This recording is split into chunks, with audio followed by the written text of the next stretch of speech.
ఇక ACB office దగ్గర అరగంటకు పైగా హై డ్రామా నెలకొంది. తన లాయర్స్ ని అనుమతించకపోవడంపై కేటీఆర్ తీవ్ర అభ్యంతరం వ్యక్తం చేశారు.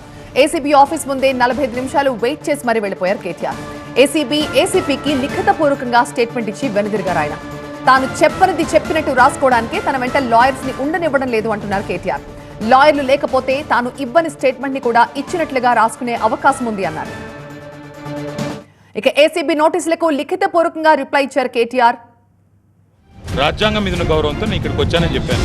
వారు మరి ఏ కారణం చేతనో నా లాయర్ నాతో రాకూడదు అంటున్నారు. మరి ఒక పౌరుడిగా నాకు నా లాయర్ను వెంటబెట్టుకుని విచారణలో భాగస్వామ్యం చేసే అధికారం నాకు ఉందని నేను అనుకుంటున్నాను. లేదు అని వారు అంటున్నారు.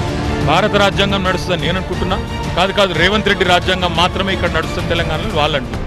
ఎందుకంటే మా పట్నం నరేందర్ రెడ్డి గారిని అరెస్ట్ చేసినప్పుడు ఆయన ఇవ్వని స్టేట్మెంట్ ఇచ్చినట్టుగా పోలీసులు తప్పుడు వార్తలు రాసి మీడియాకి లీక్ చేశారు. అందుకే నాకు వాళ్ళ మీద నమ్మకం లేదు కాబట్టి నా లాయర్లను తెచ్చుకున్నాను.